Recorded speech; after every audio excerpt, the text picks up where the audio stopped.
Notre invitée, Ségolène Royal. Rebonsoir Ségolène Royal. Bonsoir. Je rappelle que vous avez été ministre française en charge de l'environnement.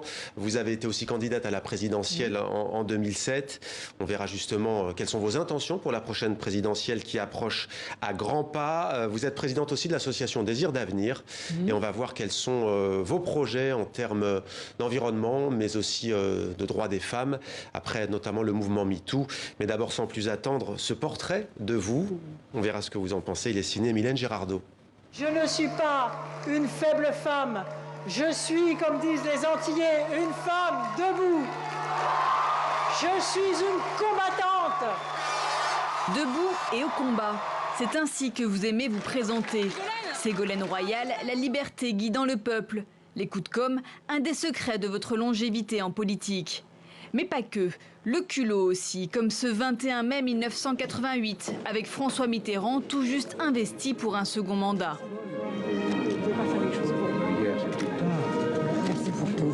Jusqu'alors simple conseillère, vous étonnez le président en remportant à la surprise générale une circonscription réputée ingagnable pour la gauche.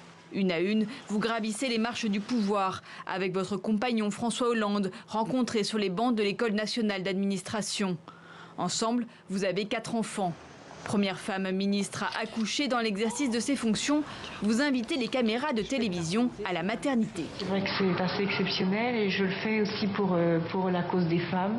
Ministre de 6 gouvernements, 4 fois députée, 10 ans présidente de région. Et puis en 2007, vous êtes aussi la première femme à accéder au second tour d'une élection présidentielle en France. Malgré la défaite, vous gardez le sourire et faites entendre que vous n'en resterez pas là. Quelque chose s'est levé qui ne s'arrêtera pas. 4 ans plus tard, vous êtes une nouvelle fois candidate à la primaire, mais les militants socialistes vous donnent moins de 7% des voix. Cette fois, ce sont vos larmes qui émeuvent. C'est beaucoup de choses données et beaucoup de déceptions pour tous ceux qui m'ont soutenu. C'est très dur. Ça sera toujours. Vous vous ralliez à celui qui est devenu votre ex-conjoint. Mais un nouvel échec, aux législatives de 2012, vous empêche d'obtenir le perchoir de l'Assemblée. Le début d'une traversée du désert. 2 ans plus tard, tel le phénix, vous revenez au gouvernement. Ministre de l'Environnement, vous reprendrez la présidence de la COP21. Je demande une nouvelle fois de la justice climatique et en particulier pour l'Afrique. En 2017, vous soutenez Emmanuel Macron. Vous espérez un portefeuille. Moins médiatique, vous êtes nommée ambassadrice des pôles. Un poste qui conforte votre sensibilité écologiste, mais qui vous vaut aussi une enquête du parquet financier sur l'usage de vos frais de représentation à des fins personnelles. Remercié à cause de vos critiques politiques. Ceux qui nous gouvernent, enfin c'est un grand mot. Vous continuez de fustiger l'ego machiste et un certain amateurisme de l'exécutif. Désormais affranchi de la Macronie, mais aussi du Parti socialiste, vous voici libéré pour 2022. Venez construire avec moi et avec nous une 3e voie. Difficile d'être plus clair. Petite question, non ? Et moi j'ai une petite question, Ségolène Royal. Quelle image de ce florilège retiendrez-vous ? Non, c'est assez juste. C'est assez juste, on voit quand même que c'est dur la politique, quoi. C'est un itinéraire de longue haleine. Et vous savez, demain, c'est le 25e anniversaire de la mort de François Mitterrand. Donc je vais me retrouver à Jarnac, à l'initiative d'ailleurs d'Olivier Faure, le premier secrétaire du PS. Et c'est vrai que la politique, c'est des hauts, c'est des bas. Il faut de la persévérance, il faut du courage, il faut de la résistance. Il faut croire en ce qu'on fait. Je pense qu'on ressurgit. J'entends dire que je renais de mes cendres tout à l'heure, là, comme un phénix. On n'a pas pu dire aussi, j'entendais la submersible, mais c'est parce qu'on porte des idées qui sont plus grandes que nous. Ouais. Comme disait François Mitterrand, c'est ça qui nous fait tenir. Ouais. Vous voyez, malgré les coups, parce qu'il y a évoqué l'enquête du parquet financier, vous savez, qui a été déclenchée suite à une délation d'un journaliste contre lequel il y a une plainte en diffamation, mais ça reste quand même des traces, vous voyez, parce que même quand il ne se passe rien, ben ça ressurgit, etc. Donc ça aussi, c'est dur. C'est dur en politique quand on a fait en plus de la rigueur et de la droiture et de l'ordre juste. C'est les fondamentaux de ce en quoi je crois. Vous aviez dit, on vous a entendu, quelque chose s'est levé qui ne s'arrêtera pas. 2022 approche à grands pas. Est-ce que vous serez candidate, oui ou non ? Mais vous savez, on a parlé de toutes les crises là, auxquelles nous avons à faire face. Donc le moment n'est pas venu. Mais le moment viendra où il faudra s'exprimer sur ce sujet-là, bien évidemment. Et comme je l'ai dit, je crois qu'il y a un espace pour la gauche, mais au-delà de la gauche, pour l'humanisme en général. Et parce que ce monde souffre d'un manque d'humanité dans tous les domaines.